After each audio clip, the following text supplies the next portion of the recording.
Good afternoon. This is Pastor John Rounds. I hope, and I just talked to Melanie. She's funny, yeah, we're getting into the program endurance. I apologize for that.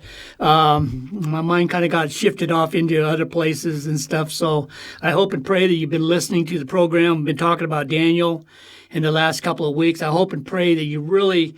I know sometimes if I'm not careful, I'll wind up. I got so many things on my note, and I want to get them out.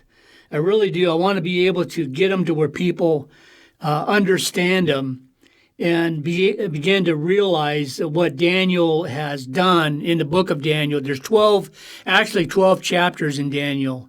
And the first, like I mentioned last couple weeks ago, the first one is 1 through 6, talks about the introduction of Daniel, and also talks about the historical part of that, talking to the Jews.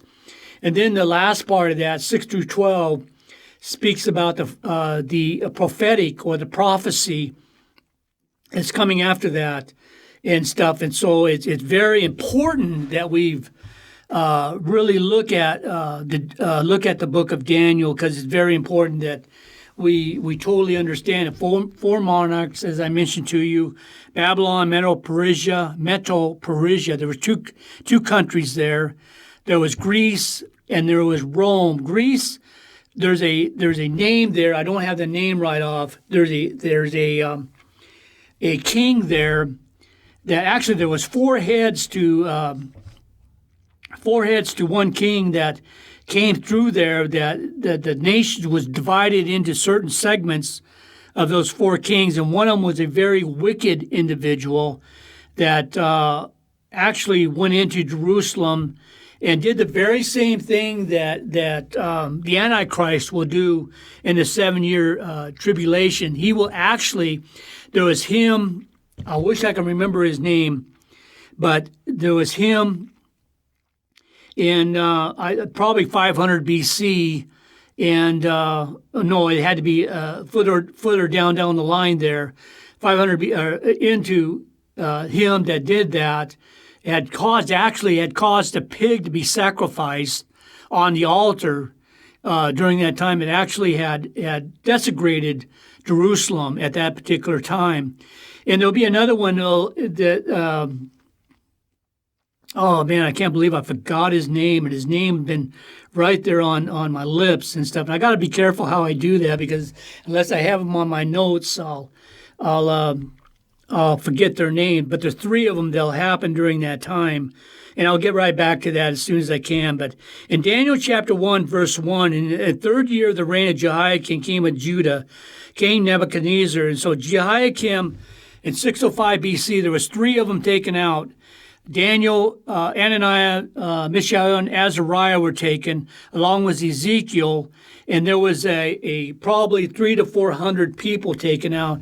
I mentioned, and I was going to mention to you a little bit, because I remember reading a little bit about how these individuals were taken, during the time of, taken into their countries.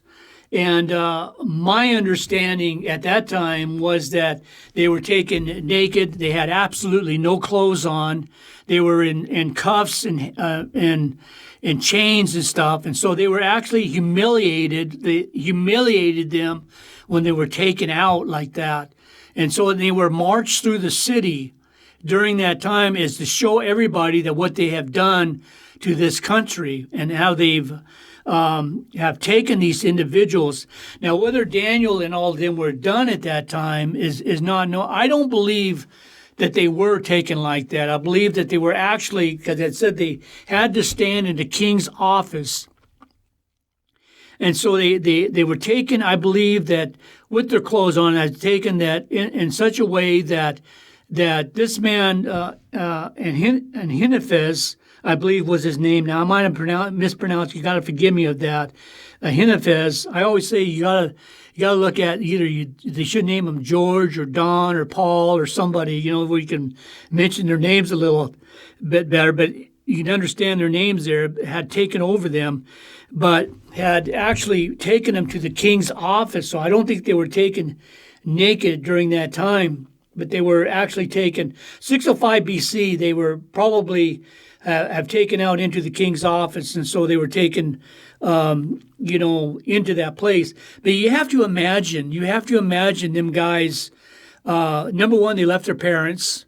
I think Pastor Randy mentioned last week, a week or so ago, that most likely their parents were killed. That's a good possibility, but maybe they were left alive, because I believe that, and there's a good possibility either way that it could happen stuff. So I'm not saying either way, but it had to be something. It had to be something that got these men to, at 16 years old, was able to get them to where they walked in the integrity that they walked in, that they walked in the place that, irregardless of their family, of their relatives, of their friends, of the very Jerusalem, the very place they were taken out of, all of a sudden were marched into Babylon, where, it had to be. Now, Babylon was a tremendous city, and I'll get into probably a little bit later, but how Babylon was. It was a tremendous city. They probably didn't see that city before in their lives. And when they went through that gate, there was a gate there. When they went through that and seen how big and how enormous that city was, they were amazed at it.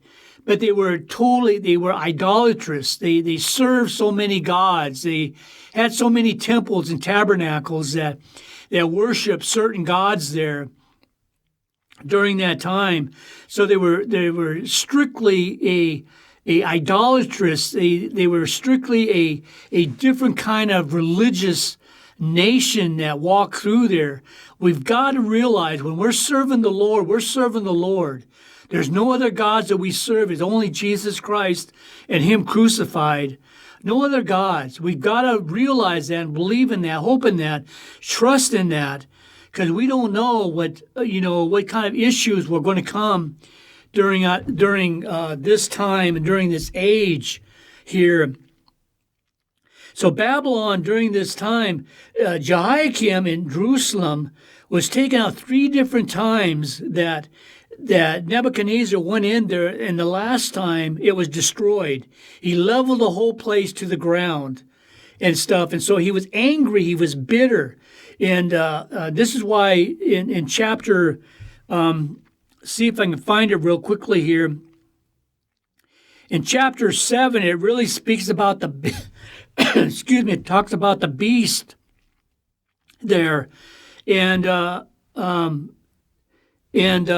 won't get to it right at the moment, but it talks about the beast there. It was more of a beast. He said that he told Belshazzar in chapter 5, he told Belshazzar, he says, your father had the power and the authority. He says, that guy lives, that guy dies. That guy lives, that guy dies.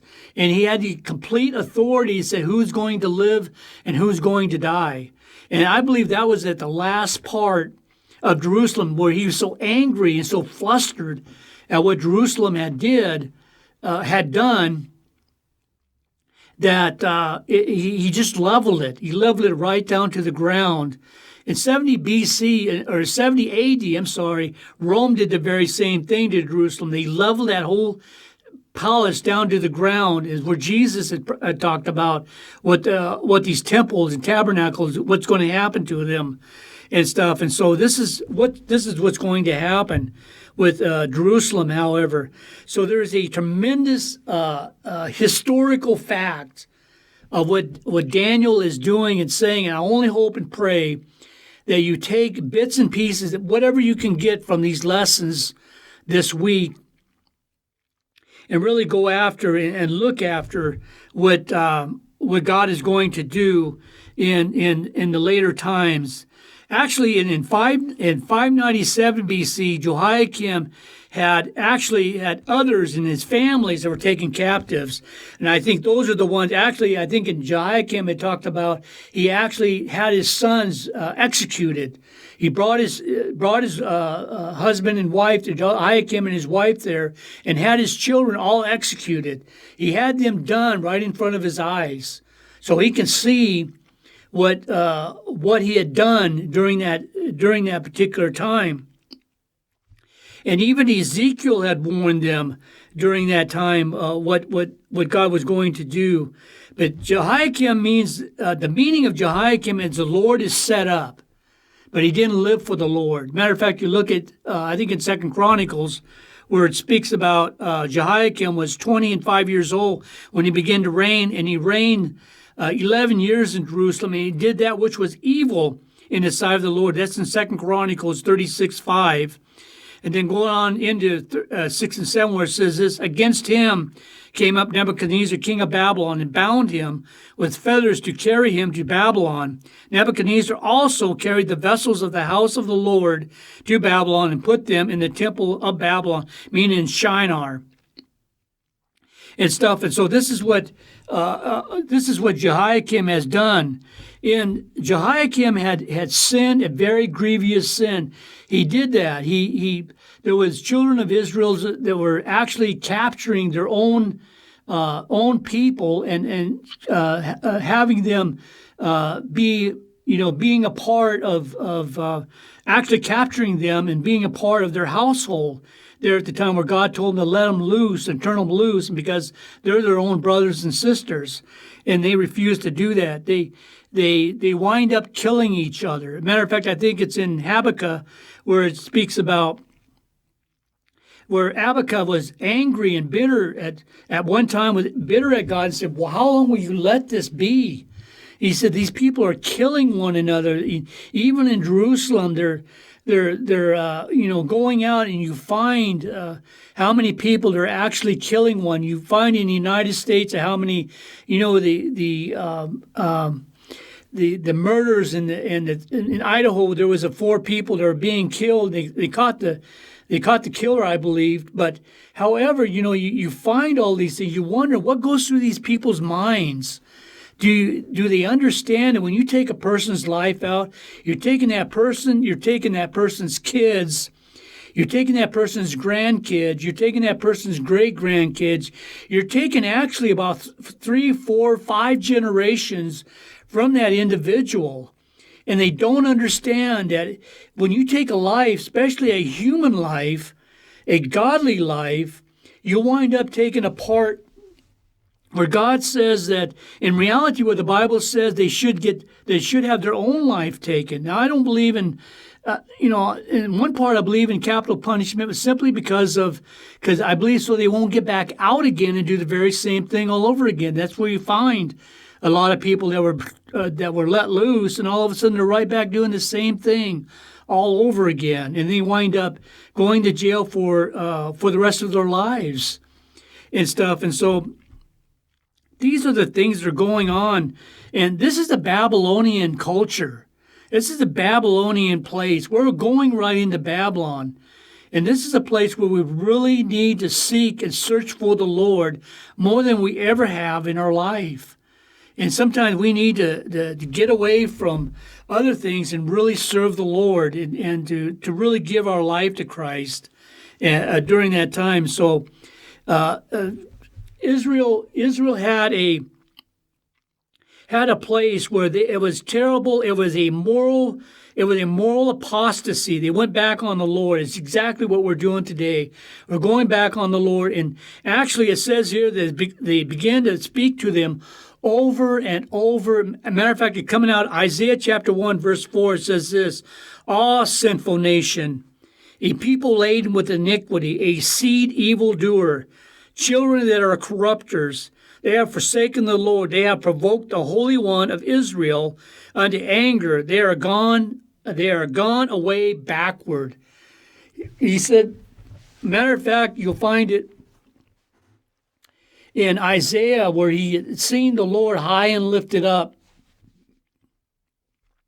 where he began to understand. He said, oh man, he said, Isaiah had come out and he basically said this. He said, I got sinful ears. I listened to all of these people, and he said my ears are not able and capable of seeing the glory of the Lord there.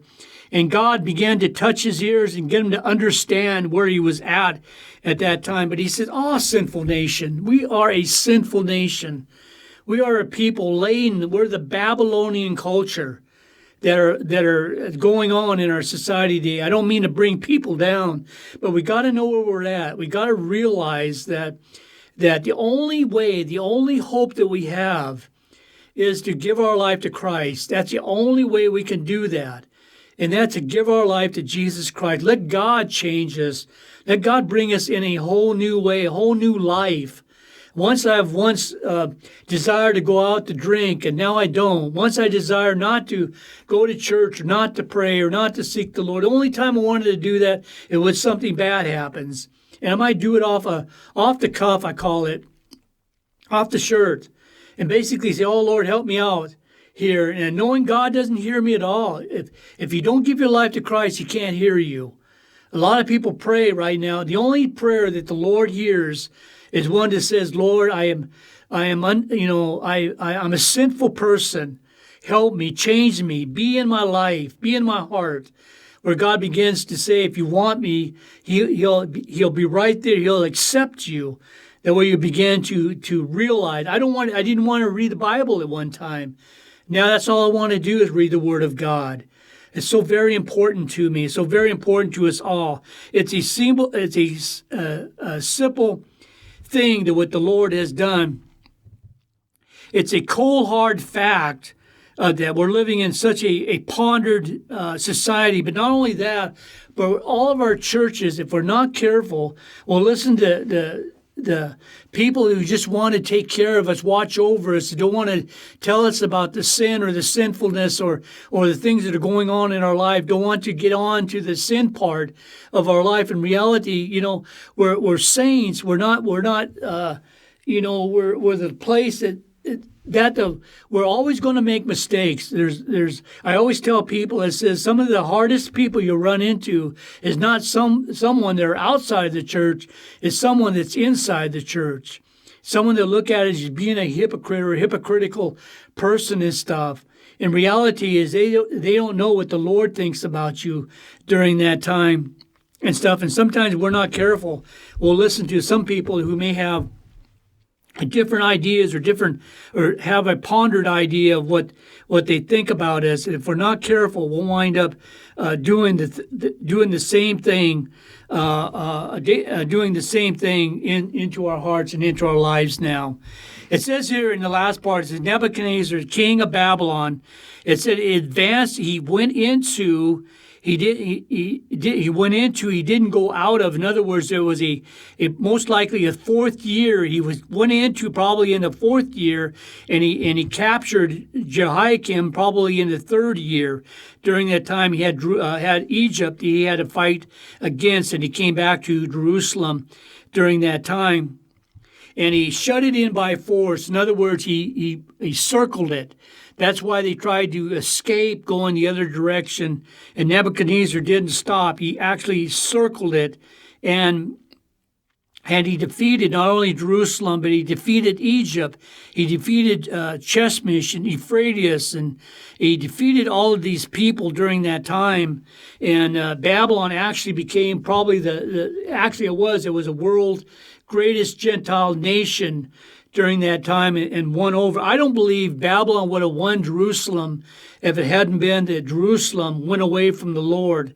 When you go away from the Lord, you'll find out that we have a lot of issues and a lot of problems that come down to our ways. So Jeremiah, Isaiah, Ezekiel is the one that spoke about a lot of things that are coming down to Babylon. In Daniel chapter 2, or chapter 1, verse 2, it says, within a week, in other words, he's going into, the Lord gave Jehoiakim, king of Judah, unto his land, with part of the vessels of the house of God, over to him. In other words, he gave it over to him, which he carried to the temple of his God, which is in Shinar. So I'm kind of dividing this up a little bit. In the land of Shinar, to the house of his God, and stored them. And he brought the vessels into the treasured house of his God. In chapter 3, it goes on to say this, and the king spoke to Ashpenaz is what is referred to, the master of the eunuchs, that he should that he should bring certain of the children of Israel and of the king's seed, or of their royal and of their noble descent from the king. In other words, they brought them from the kingship. In other words, it was probably leaders and from the king during that time that they brought these men from them during that time. Again, I often wondered what caused these four men to do the things that they did during that time. They lived their whole life out. They become a great men of God. Like I said, it was Daniel that interpreted Nebuchadnezzar's dream the second time. In chapter 2 and chapter 7, he interpreted the dream again when Nebuchadnezzar had another dream there. I think it was in chapter 7. Let me go back and read this real quickly. Because sometimes if I'm not careful, I'll wind up getting both these chapters all mixed up here. And just give me just a minute here. Where actually it's in chapter 3 is where the fiery furnace. Chapter 4, Nebuchadnezzar's testimony. Then chapter 5, it's Belshazzar, the writing on the wall. And then chapter 6, it speaks about the Lion of the tribe of Judah and stuff. And so it speaks about chapter 7 where Nebuchadnezzar was speaking to the children of Israel during that time here. So again, the king spoke to Anaheim, the master of the eunuchs, that he should bring certain of the children of Israel and bring them into the king's seed. And so whether it's interesting where people had talked about whether they made Daniel, Hananiah, Mishael, and Azariah eunuchs during that time. And I'm not even going to get into the part of eunuchs, but the part of where they wouldn't have a desire for women at that time. It really speaks about, I don't know if it doesn't talk about them, or it doesn't talk about Daniel having a wife, or the three other Hebrew children having wives or children, or the case. But anyway, it speaks about them becoming eunuchs. There's a possibility they did, and a possibility. In chapter 4, it speaks about that they were. Chapter 4 brings out and the children in whom was no blemish, but well favored and skillful in all wisdom and cunning and knowledge and understanding science, and such as had ability to them to stand in the king's palace, and whom they might teach the learning and the tongue of the king. I want to get into the third verse before I go into verse 4, and the reason why I want to do that, because I want to teach on verse 4 a little bit later concerning this. Because in chapter 8 it basically speaks about Daniel determined within himself that he would not defile himself by the king's menu of rich foods or by the king's wine. So he requested permission from the king's office not to defile himself. It's interesting what Daniel had done. Actually, it was 4 Hebrews. Daniel, Ananiah, Mishael, and Azariah had done that.